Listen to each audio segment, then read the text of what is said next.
नमस्कार, आप देख रहे हैं 4 PM और मैं हूं आपके साथ सिमरन। क्या हुआ जब मोदी के फेलियर के बाद मोहन भागवत को लगने लगा आने वाली पीढ़ी से डर? कैसे मोहन भागवत ने जेन जी और जेन अल्फा को मनाने के लिए बनाया प्लान और कैसे राहुल गांधी के जेन जी अभियान ने संघ को किया परेशान?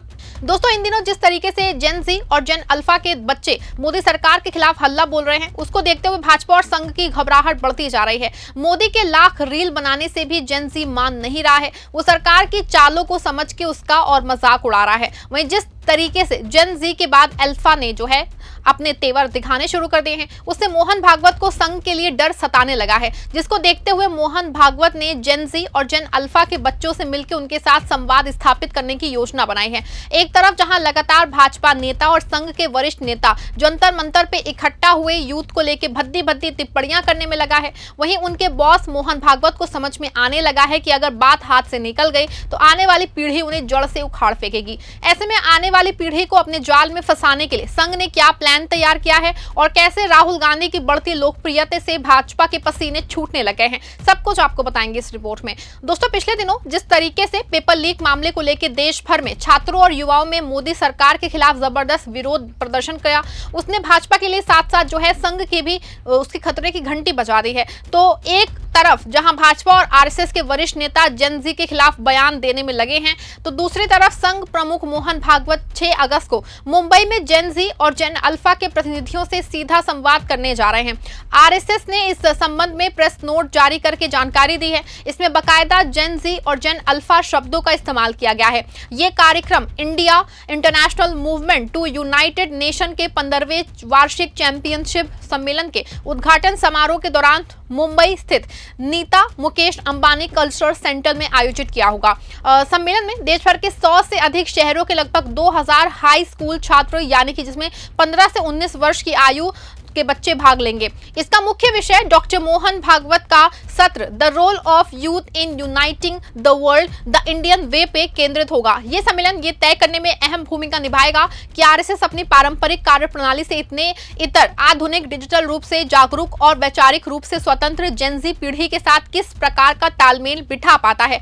हालांकि आरएसएस की शाखा में और उसके स्कूलों में बड़े पैमाने पर युवा जुड़े हुए हैं, इसके बावजूद देश में जेन जी का इतना बड़ा आंदोलन खड़ा हो गया है। ये सम्मेलन ऐसे समय में आयोजित किया जा रहा है जब देश में युवा आंदोलन, परीक्षा पारदर्शिता और अभिव्यक्ति की स्वतंत्रता को लेकर राजनीतिक और सामाजिक हलचल तेज है। कॉलेज से लेकर स्कूलों तक में छात्र आंदोलन नजर आ रहे हैं, अपने हक के लिए आवाज उठा रहे हैं। यही बात बीजेपी और संघ को खटक रही है, क्योंकि उनको राज करने के लिए ऐसी प्रजा चाहिए जो राजा की भक्ति में लीन रहे और अपने हक के लिए आवाज ना ही उठाए। दोस्तों, क्योंकि हालांकि हाल ही में जिस तरीके से परीक्षाओं के पेपर लीक मामले के बाद जंतर मंतर पे जो है सहित देश के विभिन्न हिस्सों में छात्रों ने बड़े पैमाने पे विरोध प्रदर्शन किए थे, इस युवा आक्रोश का असर राजनीतिक गलियारों में दिखा है और केंद्रीय शिक्षा मंत्री धर्मेंद्र प्रधान को अपने पद से इस्तीफा देना पड़ा था। जंतर मंतर पे बैठे जेन जी की ये प्रमुख मांग थी, सरकार को झुकना पड़ा। यही कारण है कि मोहन भागवत को समझ में आया कि अगर आने वाली पीढ़ी को काबू में नहीं किया गया तो आने वाले दिनों में बीजेपी और संघ के लिए बड़ी मुश्किलें खड़ी हो सकती हैं। राष्ट्रीय स्वयं सेवक संघ पिछले 2-3 साल से जेन जी और मिलेनियल्स के साथ संवाद करते आ रही है। Culture, discipline, nationalism, civic duty, ये सभी चीजों के ऊपर फोकस रहा है। इस बार जब सरसंघचालक जी आएंगे मुंबई, तो वो सवालों का जवाब देंगे। कहीं jobs, AI, social media, identity crisis, nationalism, ये जो इश्यूज जो युवाओं से जुड़े हैं, सभी का संवाद। और ऐसा ही नहीं है कि मुंबई में 100 ऐसे छोटे छोटे शहर में भी ये लगातार एक प्रयास रहेगा।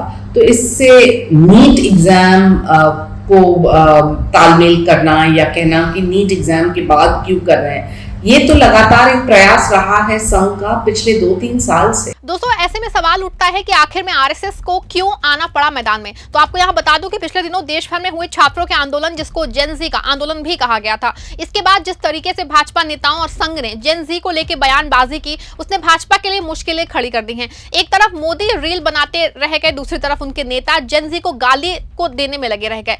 कंगना रनौत के जेन जी को गटर जनरेशन कह देना हो या अब रमेश बिधूड़ी द्वारा पंचर बनाने वाला बयान हो या फिर आरएसएस के अतुल लिमये और टीजी मोहनदास ने जंतर मंतर के जनजी आंदोलन को जिस तरह से राष्ट्र विरोधी बताया है, उसने भाजपा और संघ के लिए और मुश्किलें खड़ी कर दी हैं, क्योंकि ये नई जनरेशन ऐसी जनरेशन है जिसको जितना दबाओगे ये उतना ही पलट के जवाब देगी। इसी डैमेज कंट्रोल और छवि सुधार के लिए मोहन भागवत के कार्यक्रम को एक रणनीतिक पहुंच के रूप में देखा जा रहा है, क्योंकि 2029 तक जेन जी और जेन अल्फा भारत की कुल आबादी में युवाओं और पहली बार मतदान करने वाले मतदाताओं का एक बड़ा हिस्सा बन जाएगा। अगर युवाओं में ये रोष ऐसे ही बढ़ता गया तो फिर संघ और भाजपा को लेने के देने पड़ जाएंगे। यही कारण है कि पेपर लीक और रोजगार जैसे मुद्दों पे युवाओं की मुखरता को देखते हुए आरएसएस का शीर्ष नेतृत्व सीधे संवाद के जरिए उनकी सोच को समझने और राष्ट्रवादी विचारधारा से जोड़ने का प्रयास करा है। एक तरफ जहां संगठन के जमीनी या क्षेत्रीय नेता विरोध प्रदर्शन के प्रति सख्त और आक्रामक रुख अपना रहे हैं, वही सर संघचालक का वैश्विक शांति और भारतीय मूल्यों पे केंद्रित संबोधन संगठन के नरम और समावेशी पक्ष को देश पेश करने की कोशिश है। लेकिन जेन जी आरएसएस के झांसे में आएगा, इसमें संदेह है। अब देखिए, एक तरफ जहां पेपर लीक के मुद्दे पे एक मोर्चे तो सीजेपी ने खोला है, तो दूसरा मोर्चा नेता विपक्ष राहुल गांधी ने काफी दिनों से खोला हुआ है। छात्रों की गूंज नाम से उनके कार्यक्रम दिल्ली, कोटा में हो चुके हैं। उनका अगला कार्यक्रम 8 अगस्त को प्रयागराज में होने जा रहा है। ऐसे में तमाम कार्यक्रमों में राहुल गांधी के निशाने पे आरएसएस होता है। राहुल गांधी ने हाल ही में आरोप लगाया कि संघ ने ही चाहता कि जेन जी बच्चे पढ़ाई कर सकें। हाल ही में जेन अल्फा बच्चों ने यूपी के फतेहपुर में, राजस्थान के बाड़मेर और जौलौर के अलावा बिहार और मध्य प्रदेश में अपने स्कूलों में छोटी छोटी समस्याओं के लिए मोर्चा खोला। इन सभी राज्यों में बीजेपी की डबल इंजन सरकार है। जेन अल्फा के आंदोलन पे जंतर मंतर के आंदोलन का असर दिखा है। यूट्यूबर पत्रकारों ने बच्चों से बातचीत की तो उन्होंने राहुल गांधी के बयानों का समर्थन किया है।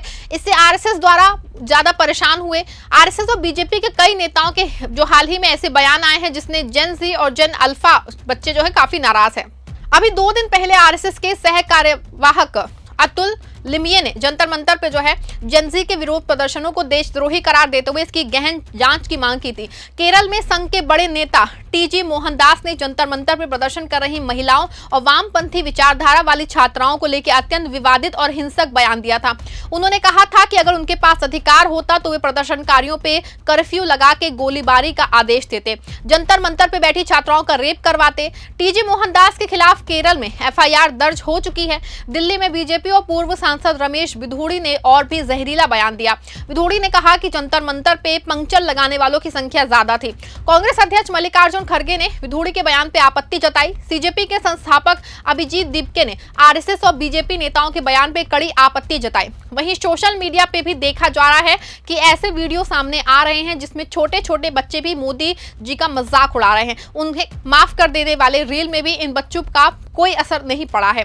तो दोस्तों, अब सबसे बड़ा सवाल वो यही है कि क्या सिर्फ एक कार्यक्रम कर लेने का, कुछ बच्चों को संवाद कर लेने से और बड़े बड़े भाषण दे देने से जेन जी और जेन अल्फा का गुस्सा शांत हो जाएगा? जिस पीढ़ी ने सोशल मीडिया पे सरकार के नैरेटिव को चुनौती देना सीख लिया है, जो पेपर लीक, बेरोजगारी और शिक्षा जैसे मुद्दों पे खुल के सवाल पूछ रही है, उसे सिर्फ भाषणों से मनाना आसान नहीं होगा।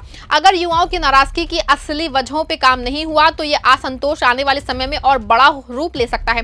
यही वजह है कि एक तरफ राहुल गांधी लगातार छात्रों के बीच जाके संवाद कर रहे हैं, तो दूसरी तरफ संघ भी अब सीधे युवाओं तक पहुंचने की कोशिश में जुट गया है। अब देखना दिलचस्प होगा कि आने वाली पीढ़ी किसकी बात पे भरोसा करती है, सवाल पूछने वालों की या जवाब देने का दावा करने वालों की। फिलहाल इतना तय है कि देश की राजनीति में जेन जी और जेन अल्फा अब सिर्फ दर्शक नहीं बल्कि निर्णायक भूमिका निभाने की तरफ बढ़ रहे हैं। आप क्या सोचते हैं? अपनी राय दीजिए कमेंट में। वीडियो को लाइक शेयर करिएगा।